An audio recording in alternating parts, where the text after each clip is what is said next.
Hi friends, welcome to my channel. আজকে আপনাদের সাথে শেয়ার করব ডিমের একটা দারুণ রেসিপি, ভাপা ডিমের কালিয়া। তো এর জন্যই আমি যেটা প্রথমে নিয়ে নিয়েছি 3টে ডিম।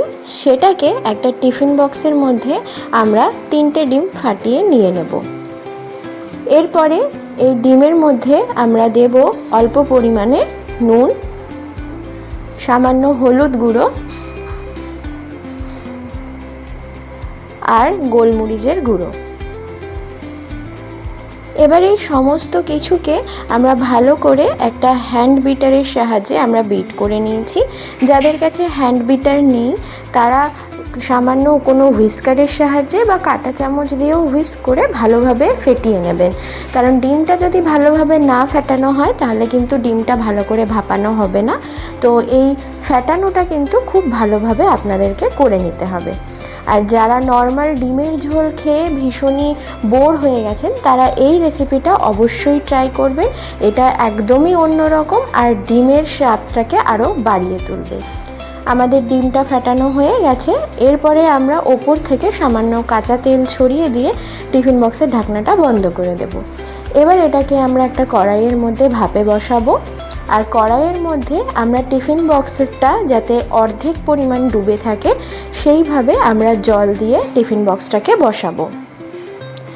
এরপরে আমরা ঢাকা দিয়ে এইটাকে প্রায় 8 থেকে 10 মিনিটের জন্য মিডিয়াম টু লো ফ্লেমে রেখে এটাকে রান্না হতে দেব।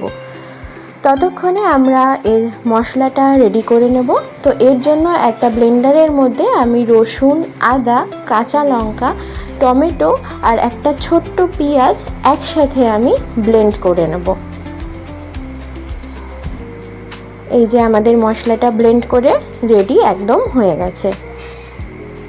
এবারে আমাদের যে ডিমটা আমরা ভাপাতে দিয়েছিলাম, আমরা 10 মিনিট পরে আমরা গ্যাসের ফ্লেমটাকে বন্ধ করে আমরা ঢাকনাটা খুলে দেব। আর টিফিন বক্সটাকে হালকা ঠান্ডা হতে দিয়ে টিফিন বক্সের ঢাকনাটা খুলবো। এই যে দেখতে পাচ্ছেন আপনাদের যে ডিম ভাপানোটা সেটা আমাদের একদম পারফেক্টলি হয়ে গেছে। এরপরে আমরা একটা ছুরির সাহায্যে এই যে ভাপানো ডিমটা আছে সেটাকে আমরা পিস করে কেটে নেব। আমি এখানে 6 পিসের মতো করে আমরা এটাকে কেটে নিয়েছি। তারপরে একটা চামচের সাহায্যে এই যে আমরা টুকরোগুলোকে আলাদা আলাদা করে তুলে নেব। যদি আমার এই রেসিপিটা আপনাদের ভালো লাগে তাহলে অবশ্যই লাইক আর শেয়ার করে দেবেন, আর সাবস্ক্রাইব করতে ভুলবেন না আমার চ্যানেলটিকে। এই যে আমাদের পিসগুলো কাটা হয়ে গেছে। এবার টিফিন বক্সের গায়ে যেটুকুনি লেগে আছে সেগুলোকেও আমরা একটা চামচের সাহায্যে আমরা সেটাকে বের করে নেব। আর এটাকেও আমরা ফেলবো না, আমরা এটাকেও রান্নার মধ্যে দিয়ে দেব। এবার একটা কড়াই নিয়ে মধ্যে আমরা সর্ষের তেল গরম করে নেব। আর তার মধ্যে কিছু টুকরো করে কেটে রাখা আলুকে নুন আর হলুদ দিয়ে আমরা লাল করে ভেজে তুলে নেব। যারা একঘেয়ে ডিমের রেসিপি থেকে মুক্তি পেতে চান তারা অবশ্যই এই রেসিপিটি ট্রাই করে দেখবেন। আপনাদের বাড়ির বড় থেকে ছোট সবার এটা অবশ্যই ভালো লাগবে।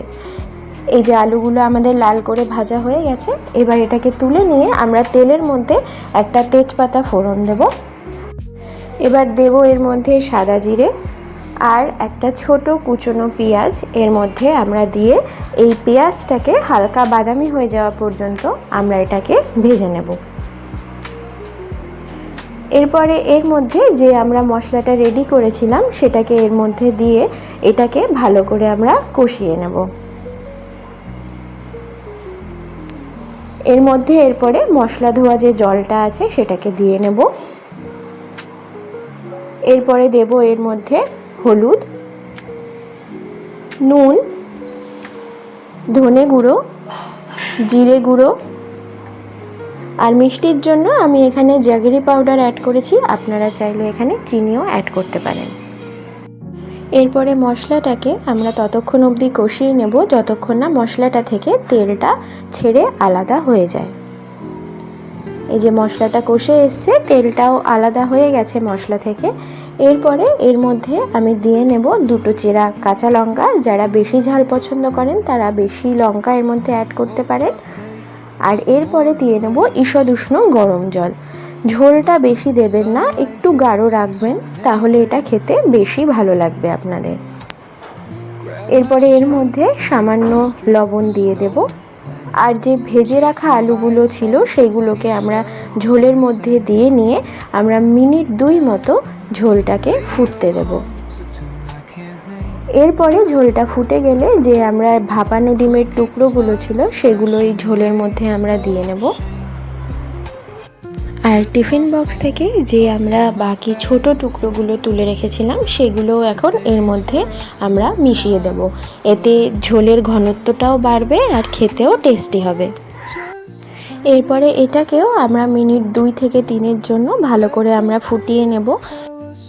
মিনিট 2 থেকে 3-এর পরে এটা ভালো করে ফুটে গেলে আমাদের একদম রেডি হয়ে যাবে গরম গরম ভাপা ডিমের কালিয়া। পরিবেশন করবেন আপনারা গরম গরম ভাতের সাথে। আর এটা একবার আপনারা ট্রাই করে অবশ্যই আমাকে কমেন্টে জানাবেন আপনাদের এই রেসিপিটা কেমন লাগলো। এটা অন্যান্য ডিমের যে রেসিপি আছে সেগুলোর থেকে একদমই আলাদা আর বানাতেও ভীষণই সহজ। এরকমই আরও সহজ আর টেস্টি রেসিপি পাওয়ার জন্য আমার চ্যানেলটিকে অবশ্যই সাবস্ক্রাইব করে দেবেন। দেখা হবে পরের ভিডিওতে।